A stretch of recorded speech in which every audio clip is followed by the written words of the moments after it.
Sir, മഹാരാഷ്ട്രയിലെ 29 municipal കോർപ്പറേഷനുകളിലേക്കുള്ള തെരഞ്ഞെടുപ്പ് ഫലം പുറത്തു വന്നു. 25 സ്ഥലത്ത് BJP നയിക്കുന്ന മഹായുതി സഖ്യം വിജയിച്ചു. നല്ല മെജോറിറ്റി ഉണ്ട്. അതിലേറ്റവും ശ്രദ്ധേയമായ വിജയം ഈ ബൃഹത് മുംബൈ മുനിസിപ്പൽ കോർപ്പറേഷനിലെ വിജയമാണ്. 27 വർഷമായിട്ട് ശിവസേന കൈവശം വച്ചിരുന്ന ഒരു കോർപ്പറേഷൻ അവരെ സമ്പൂർണ്ണമായിട്ടും തകർത്ത് തരിപ്പണമാക്കി BJP പിടിച്ചെടുത്തു എന്നുള്ളതാണ്. ഒരു കാലത്ത് BJPയും ശിവസേനയും ഒരുമിച്ചായിരുന്നു. പക്ഷേ ഇപ്പോൾ അവർ തമ്മിൽ ഏറ്റുമുട്ടി ശിവസേനയെ നിലംപരിശാക്കി BJP അവിടെ വലിയ വിജയം നേടിയിരിക്കുന്നു. ശരിക്കും സർ, ഈ നമുക്ക് മഹാരാഷ്ട്ര നിയമസഭാ തെരഞ്ഞെടുപ്പിൻ്റെ ഫലം നമുക്കറിയാം.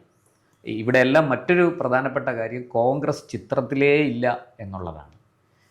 2869 സീറ്റുകളിലേക്കാണ് മൊത്തത്തിൽ തിരഞ്ഞെടുപ്പ് നടന്നത്. അതിലൊരു 1500ഓളം സീറ്റ് ഈ BJP സഖ്യം നേടിക്കഴിഞ്ഞു. പിന്നെ വളരെ കുറച്ച് സീറ്റുകളാണ് കോൺഗ്രസ്സിന്. ഏതാണ്ട് എൻ്റെ അവസാന കണക്കുകൾ എൻ്റെ ഓർമ്മയിൽ നിന്ന് പറയുകയാണെങ്കിൽ ഒരു 200 സീറ്റുകൾക്ക് അടുത്ത്, അപ്പുറത്തോ ഇപ്പുറത്തോ, പ്ലസ് ഓർ മൈനസ്, അതാണ് കോൺഗ്രസിൻ്റെ അവസ്ഥ.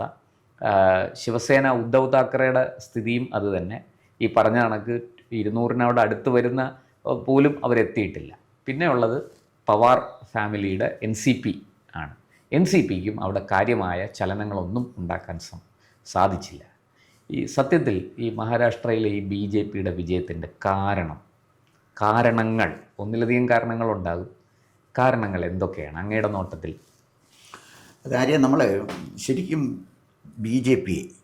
BJPയേക്കാൾ കൂടുതൽ RSSനെ നമ്മളിത് പഠിക്കേണ്ട ഒരു കാര്യമാണ്. അപ്പോൾ RSSൻ്റെ ഒരു പ്രത്യേകത, അവരൊരു രാഷ്ട്രീയ പാർട്ടി അല്ലല്ലോ, ഒരു സന്നദ്ധ സംഘടനയാണ്. പക്ഷെ അവരുടെ നിലനിൽപ്പ് അല്ലെങ്കിൽ അവരുടെ ആത്യന്തിക ലക്ഷ്യം ദേശീയതയിൽ അധിഷ്ഠിതമായൊരു ഒരു പിന്നെ രാഷ്ട്രീയമാണ്. അപ്പോൾ അത് ജനസംഘമായാലും ശരി, BJP ആയാലും ശരി, അങ്ങനെയൊക്കെ തന്നെയാണ്. അപ്പോൾ അവർ കൃത്യമായും അവരൊരു നിലപാടെടുക്കുമ്പോൾ അവർക്ക് 2-3 പ്ലാൻസ് ഉണ്ട്.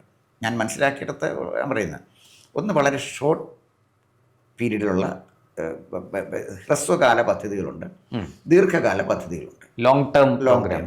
അതിൽ മുംബൈയിൽ BJPയെ അധികാരത്തിലെത്തിക്കുക എന്നുള്ളത് അവരുടെ ലോങ് ടേം പദ്ധതിയുടെ ഭാഗമാണ്. യഥാർത്ഥത്തിൽ ശിവസേനയുമായിട്ട് അവർക്ക് അങ്ങനെയുള്ള അഭിപ്രായ വ്യത്യാസങ്ങളില്ല.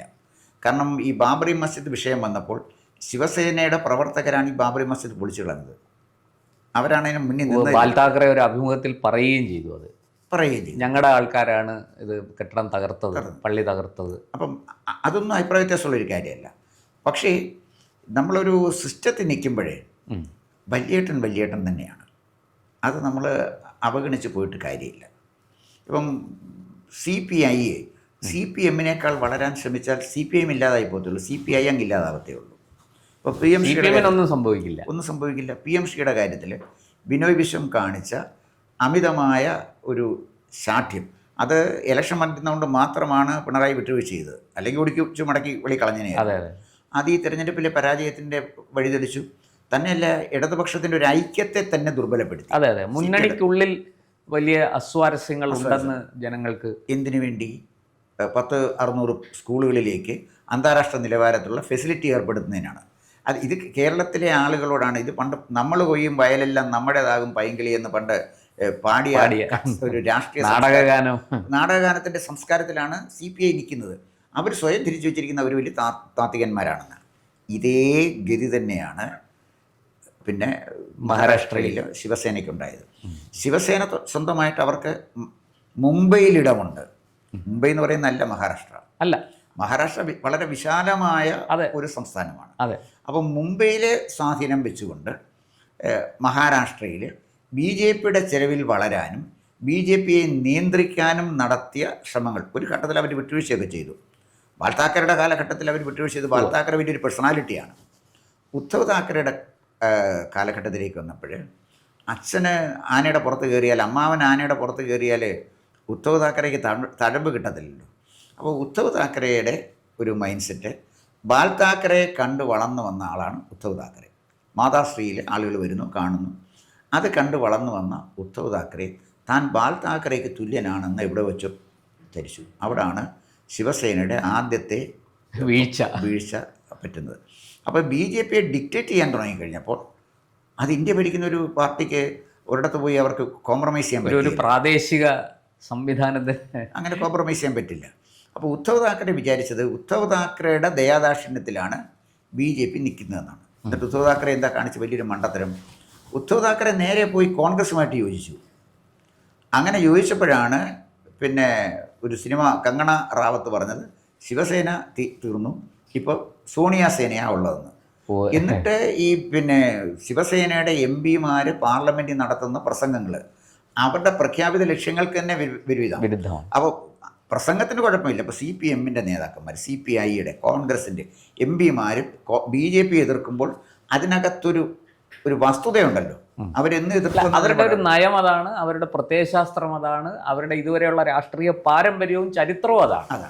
അപ്പം സോണിയാഗാന്ധിയെ ഒട്ടി നിന്ന് ഒരു രാഷ്ട്രീയം പറയുന്നതോടുകൂടി ശിവസേനയുടെ പതനം ആരംഭിച്ചു, അന്ത്യം സംഭവിച്ചു. പിന്നെ ശിവസേന വലിയ ഒരു രാഷ്ട്രീയ കക്ഷിയായിരുന്നല്ലോ, ഒരു സാന്നിധ്യമായിരുന്നല്ലോ. അതൊരു ദിവസം കൊണ്ട് ഇല്ലാതാവത്തില്ല. അതില്ലാതാകാൻ കുറേ സമയമെടുക്കും. ക്ഷമാപൂർവ്വം അതിനുള്ള സമയം BJP-ക്കാർ കൊടുത്തു. ഇപ്പം 74,000 കോടി രൂപ പ്രതിവർഷ വരുമാനമുള്ള ഒരു കോർപ്പറേഷൻ, മുംബൈ ലോകത്തിലെ ഏറ്റവും കൂടുതൽ വരുമാനമുള്ള കോർപ്പറേഷൻ എന്നാണ്. എറണാകുളത്തുണ്ട്. ബാംഗ്ലൂരിലോ 75,000 കോടി എന്നാണ് ഒരു കണക്ക് ഞാൻ വായിച്ചത്. ഞാൻ ഇവിടെ 74,000 കോടി എന്തായാലും ഈ ഇതിനോട് അടുത്ത 74 അല്ലെങ്കിൽ 75. അപ്പോൾ എന്തായാലും ശരി, പിന്നെ ഇത് ബാംഗ്ലൂരോ അതല്ലെങ്കിൽ ദില്ലിയോ പോലും ഒന്നും ഇതിനടുത്തൊന്നും നിൽക്കുന്നില്ല. ഇല്ല, അത്ര വലിയൊരു കോർപ്പറേഷൻ. നമ്മുടെ ചെന്നൈയുടെയൊക്കെ ഏതാണ്ട് 6,000 കോടിയോ 8,000 കോടിയോ മറ്റോ ഒക്കെയാണ്. അത് വെച്ച് നോക്കുമ്പോൾ എത്രയോ ഇരട്ടിയാണ്. പിന്നെ ഇന്ത്യയുടെ സാമ്പത്തിക തലസ്ഥാനം മുംബൈയാണ്, തർക്കമില്ല. മുംബൈയിലെ മഹാരാഷ്ട്രയുടെ തലസ്ഥാനമായ മുംബൈയുടെ അധികാരം എന്ന് പറയുന്നത് ചെറിയ കാര്യമല്ല. അത് ഉദ്ധവ് താക്കറെ ഈ ഡൽഹി സ്റ്റേറ്റ് ഒക്കെ പിടിച്ചെടുക്കുന്നത് പോലെ ഒരു വലിയ ടാസ്ക്കാണ്. ഡൽഹി സ്റ്റേറ്റ് പിടിച്ചെടുക്കുന്ന പോലെ തിരുവനന്തപുരം കോർപ്പറേഷൻ പിടിച്ചെടുത്തത് തന്നെയാണ്. നമ്മൾ വിചാരിക്കുന്നതിനേക്കാൾ കൂടുതൽ അതിനൊരു മൈലേജ് ഉണ്ട്. അതാണല്ലേ കോർപ്പറേഷൻ എന്നല്ല, അത് ആളുകളുടെ മൈൻഡ് സെറ്റിൽ വന്ന മാറ്റമാണ്. തീർച്ചയായും ഇവിടെ വന്നു ഉദ്ധവ് താക്കറെ സോണിയാഗാന്ധിയോടൊപ്പം പോയപ്പോൾ തന്നെ ഉദ്ധവ് താക്കറേക്ക് ബുദ്ധിമുട്ടായി. ഇത് പിന്നെ ശിവസേനയല്ല സോണിയാ സേനയാണെന്ന് കങ്കണ റാവത്ത് പറഞ്ഞപ്പോൾ അവരുടെ വീട് ഇടിച്ചു പൊളിക്കാൻ ഉത്തരവിട്ടു. അത് വീട് ഇടിച്ചു പൊളിക്കാനായിട്ട് ചെന്നു. അവസാനം ഹൈക്കോടതി ഇടപെട്ട് അത് നിർത്തിവെച്ചു. കുറച്ചൊക്കെ തകർത്തു. നിർത്തിവെച്ചു. അതോടുകൂടി അതൊക്കെ ഒരു ജനങ്ങൾ കണ്ടുകൊണ്ടിരിക്കുകയല്ലേ, ഒരു പരാജയമല്ലേ. പിന്നെ ഇന്ത്യയിലെ ജനങ്ങൾക്ക് ഒരിക്കലും അക്സെപ്റ്റ് ചെയ്യാൻ പറ്റാത്ത നേതാവാണ് സോണിയാഗാന്ധി. അത് കോൺഗ്രസ്സുകാർക്ക് മനസ്സിലാക്കും. സോണിയാഗാന്ധി ആരാണെന്ന് ഇന്ത്യയിലെ സാധാരണ കർഷകൻ അറിയാം. ഒരു ഇമ്പാക്റ്റ് ഉണ്ടാക്കാനൊക്കത്തില്ല. സോണിയാഗാന്ധി വിലയ്ക്ക് വാങ്ങിച്ച മാധ്യമങ്ങളുണ്ട്. നെഹ്റു കുടുംബം വിലയ്ക്ക് വാങ്ങിച്ചു വെച്ചിരിക്കുന്ന മാധ്യമങ്ങളുണ്ട്. കേരളത്തിൽ മനോരമയുണ്ട്, മാതൃഭൂമിയുണ്ട്, പിന്നെ കാശ് കൊടുത്താൽ കിട്ടുന്ന ഏഷ്യാനെറ്റ് ഉണ്ട്. രാജീവ് ചന്ദ്രശേഖരൻ അവിടെ ഉണ്ടെന്ന് പറഞ്ഞിട്ടൊന്നും കാര്യമില്ല. ഏഷ്യാനെറ്റിൻ്റെ പോളിസിയൊക്കെ വേറെയാണ്. അവരുടെ വരുമാന മാർഗ്ഗം വ്യത്യസ്തമായ വരുമാന മാർഗ്ഗം. പിന്നെ മറ്റ് ചാനലുകളെയൊക്കെ കോൺഗ്രസ് കോടികൾ കൊടുത്തിട്ട്, കാരണം അവർ ഈ മാധ്യമങ്ങളെ നിയന്ത്രിക്കുന്നത് എഡിറ്റർമാരല്ല, മാർക്കറ്റിംഗ് മാനേജർമാരാണ്. അപ്പോൾ അതുകൊണ്ട് അതിനെ നിയന്ത്രിക്കുക എളുപ്പമാണ്. ഏത് മാധ്യമത്തിനെയും പണമുള്ളവനെ നിയന്ത്രിക്കാൻ പറ്റും.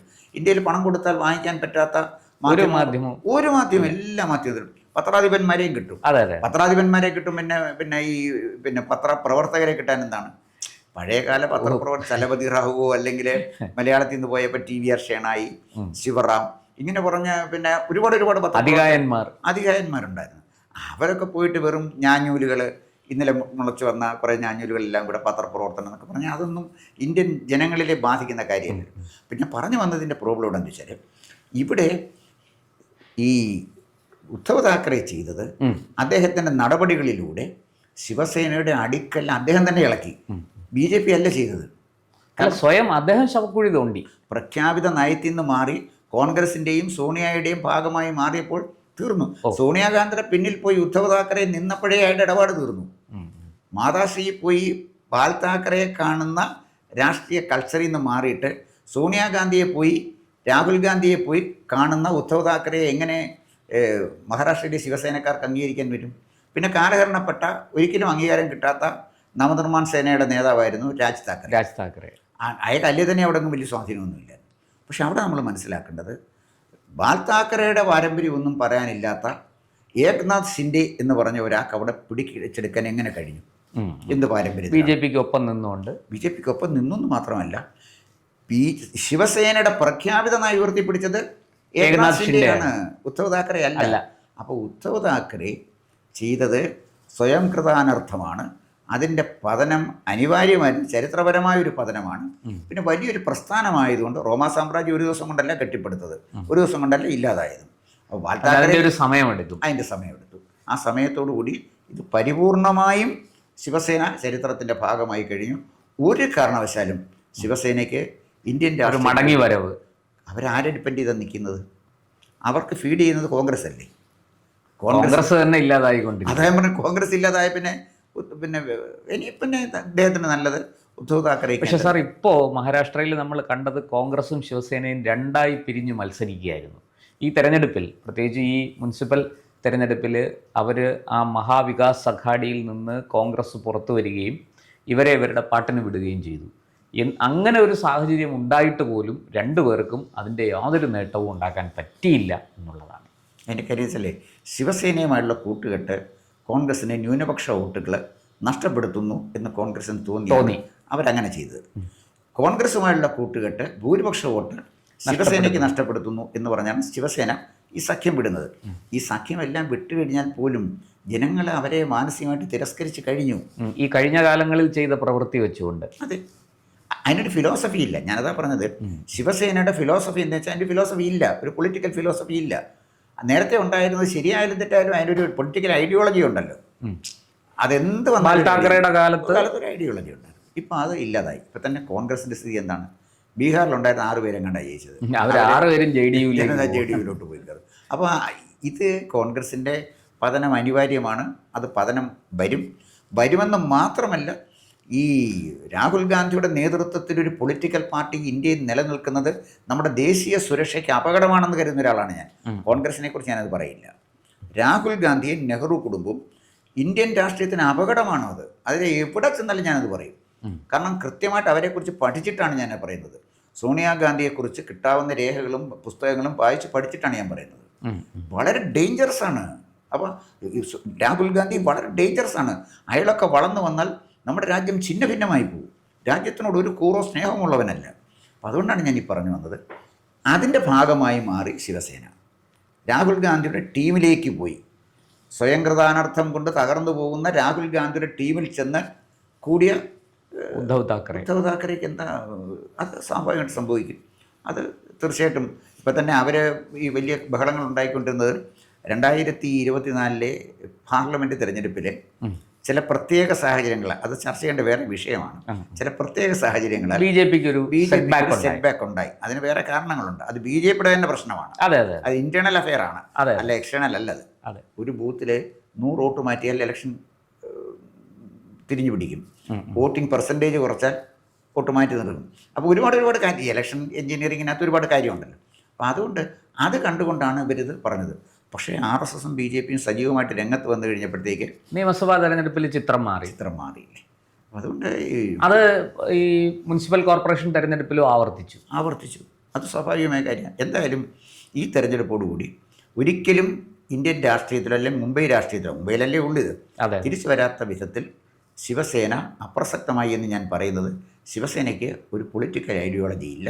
ശിവസേന ഉയർത്തിപ്പിടിച്ച പൊളിറ്റിക്കൽ ഐഡിയോളജി ഏകനാഥ് ഷിൻഡെയാണ് ഏറ്റെടുത്തിരിക്കുന്നത്.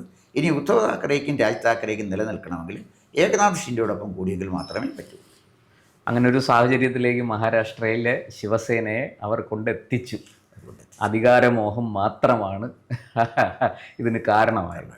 എന്തായാലും നമുക്ക് നോക്കാം മുംബൈയിൽ, മഹാരാഷ്ട്രയിൽ എന്തൊക്കെയാണ് ഭാവി പരിപാടികൾ എന്നുള്ളത് കണ്ടു തന്നെ അറിയേണ്ടതാണ്. കൂടുതൽ വാർത്തകളും വിശേഷങ്ങളും നേരിട്ട് ലഭിക്കാൻ ജനങ്ങളിൽ നിന്ന് ജനങ്ങളിലേക്ക് ജനഭൂമി ന്യൂസ് സബ്സ്ക്രൈബ് ചെയ്യൂ. ബെൽ ബട്ടൺ അമർത്താനും മറക്കരുത്.